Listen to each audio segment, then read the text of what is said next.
Allons un peu plus loin et créons une fonction qui va prendre un user et retourner en fait son âge. Cette fonction, on va l'appeler getAge et je vais juste faire user.getAge. Et je voudrais créer un deuxième comparator. Ce comparator, je vais l'appeler cmp_name. Et là, je voudrais créer un deuxième comparator, toujours un comparator de user, cmp_age. Et je vais utiliser la méthode factory que je viens de créer en passant getAge en paramètre. Là, j'ai un problème de compilation. Le code que j'ai écrit ne compile pas. Pourquoi est-ce qu'il ne compile pas? On va aller le voir. Il ne compile pas tout simplement parce que j'ai déclaré que la méthode comparing prend en paramètre une fonction qui prend un t, donc t peut prendre la valeur user, il n'y a pas de problème, mais qui retourne une chaîne de caractères. Et là, j'essaie de l'utiliser avec une fonction qui effectivement prend un user en paramètre, mais retourne un entier, un integer. Donc là, effectivement, ça ne peut pas fonctionner. Cela dit, quand on regarde les choses de plus près, on se rend compte que le comparator n'a pas vraiment besoin que le keyExtractor retourne une chaîne de caractères. La seule chose que l'on utilise sur l'objet retourné par le keyExtractor, c'est le fait que cet objet possède une méthode compareTo. Or, cette méthode compareTo est définie sur une interface qui s'appelle comparable. Cette interface comparable ne définit qu'une seule méthode abstraite, c'est donc une interface fonctionnelle qui s'appelle compareTo. Donc en fait, dans la déclaration de mon comparator, je n'ai pas besoin de déclarer une string, j'ai juste besoin de déclarer un objet comparable. Pour ça, je vais dire que ma fonction elle retourne un objet de type U, et je vais déclarer ce type U avec ce type T. Et ce type U, je vais dire qu'il étend le type comparable. Et je ne sais pas si vous avez remarqué, mais comparable est elle-même une interface qui est paramétrée par un type T. Donc je vais juste dire que U étend le type comparable de U. Maintenant, ce code compile bien parce que keyExtractor retourne effectivement un objet qui possède une méthode compareTo. Donc j'ai le droit d'appeler la méthode compareTo sur cet objet. Et il se trouve que mon code appelant va également compiler.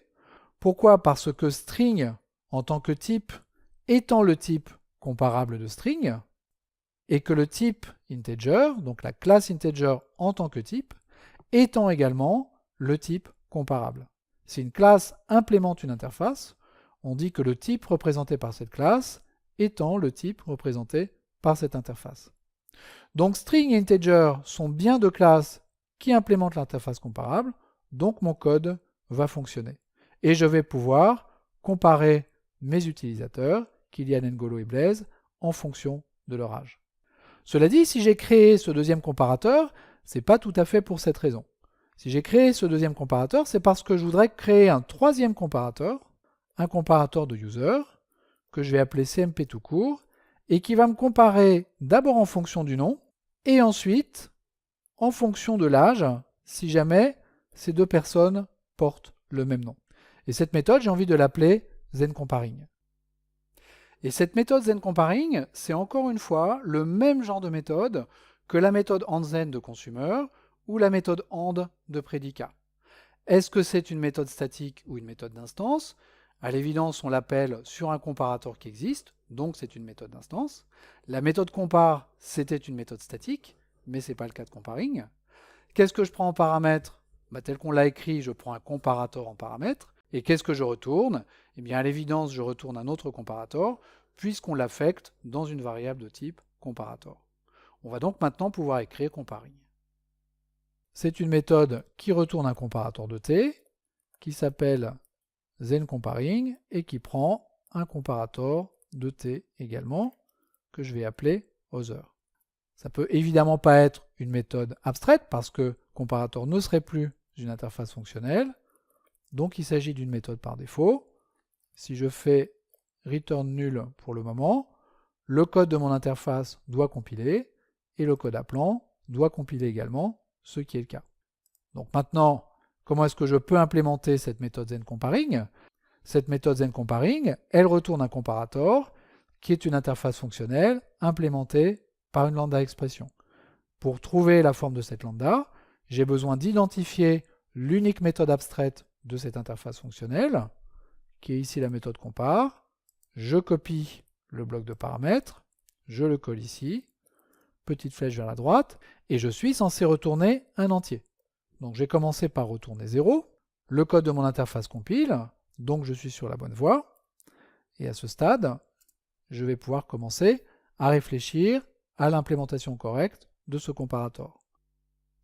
Ce comparator doit commencer par comparer les objets T1 et T2, qui sont deux utilisateurs dans notre exemple, en les comparant avec leur nom, donc avec cmpName, qui est le comparateur dans lequel je suis, donc en fait avec 10.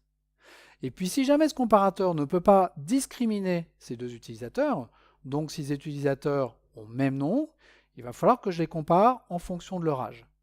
Je peux les comparer en fonction de leur âge avec cmpAge, qui est le comparateur que je prends en paramètre, donc le comparateur other. Donc dans un premier temps, on compare avec 10. Si le résultat de la comparaison avec 10 est égal à 0, à ce moment-là, on doit comparer avec âge, donc avec other, et c'est ce résultat-là que l'on va retourner, même s'il est égal à 0. Donc je vais commencer par faire 10.compare de T1 et T2. Je vais mettre ça dans une variable que je vais appeler compare. Si compare est égal à 0, à ce moment-là, il faut que j'utilise l'autre comparator pour comparer T1 et T2. Et c'est le résultat de cet autre comparator que je vais utiliser. Donc je vais faire return other.compare de T1 et T2. Et si ce résultat n'est pas égal à 0, c'est lui que je vais retourner. Donc là, je retourne tout simplement compare. Donc voilà l'implémentation de la combinaison des deux comparators, celui dans lequel je suis et celui qui m'est passé en paramètre. Et donc quand je suis ici, je vais pouvoir utiliser ce comparator CMP à la place de cmpName ici. Et comme tous les noms de mes utilisateurs sont différents, en principe le résultat ne doit pas changer. Comme on avait fait pour le prédicat et pour le consumer, il faut se protéger dans la méthode zenComparing. Parce que si on me passe un comparator other qui est nul, j'ai toutes les chances de générer des null pointers exception. Je ne vais pas les générer systématiquement, mais j'ai quand même des chances de les générer. Donc comme je veux me protéger contre ce risque, toujours le même pattern, objects, require non null, de other. Si on me passe un comparator other qui est nul, je jette une null pointer exception immédiatement et je ne génère pas de comparator corrompu.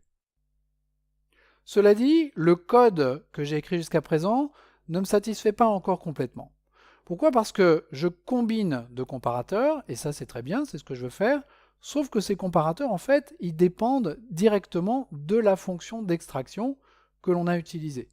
La fonction qui permet d'extraire le nom d'un utilisateur et celle qui permet d'extraire son âge.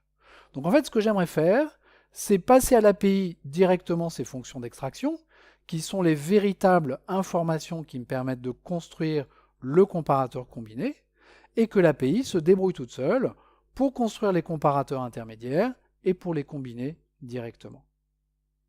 La façon dont j'aimerais pouvoir écrire mon code, c'est la suivante.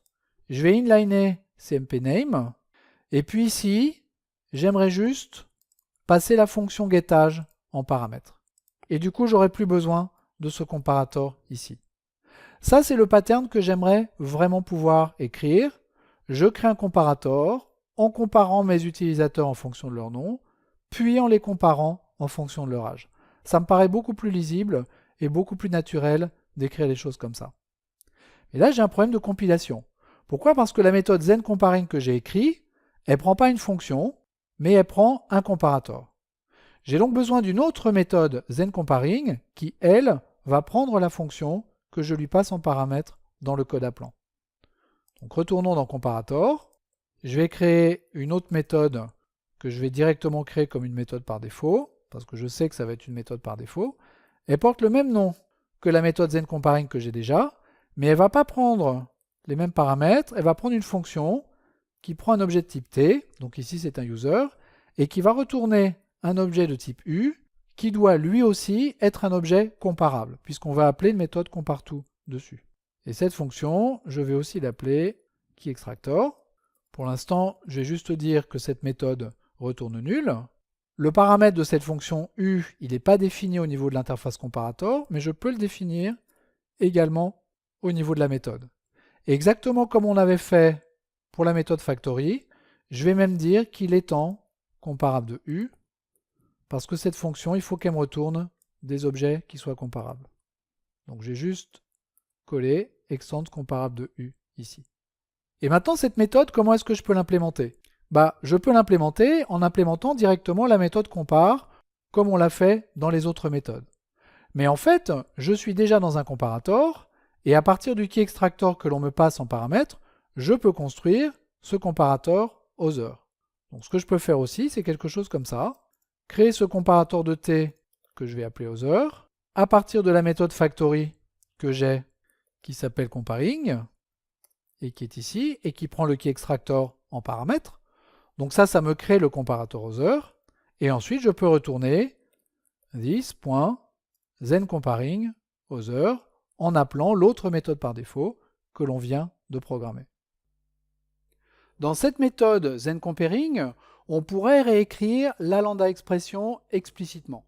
Mais en fait, on n'est pas obligé de le faire parce qu'on a déjà une méthode factory qui nous permet de créer un comparateur à partir d'une fonction d'extraction et une méthode thenComparing qui nous permet de combiner deux comparateurs existants. Donc on va s'appuyer sur ce code pour créer cette méthode. Et maintenant, si je retourne dans le code appelant, je réexécute le code, il continue à fonctionner, mais je vais finalement créer un frère à Blaise qui va avoir le même nom, Blaise et un âge différent. Il est plus jeune, et donc je m'attends à ce que, je vais juste copier-coller cette ligne-là, le frère de Blaise soit plus petit que Blaise, étant donné qu'ils ont le même nom, mais que le frère de Blaise est plus jeune. Je crée ce dernier test, j'exécute le code, et effectivement, le frère de Blaise est bien vu comme étant inférieur à Blaise, c'est-à-dire avec un âge plus petit que Blaise lui-même. Donc voilà comment on peut s'appuyer sur des méthodes statiques et des méthodes par défaut pour construire des comparateurs de façon simple. L'objectif, c'est en fait de déporter tout le code technique et complexe dans l'API, de le masquer dans ces interfaces fonctionnelles, de façon à avoir un code applicatif qui va utiliser le code de cette API le plus simple possible. Ça, c'est le premier objectif. Le deuxième objectif, c'est qu'on a également un code qui est beaucoup plus robuste parce que toute la gestion des erreurs est déportée vers l'API. Donc, on a moins de bugs dans le code applicatif. Et si les API ont été bien faites, on n'a normalement pas de bugs dans les API.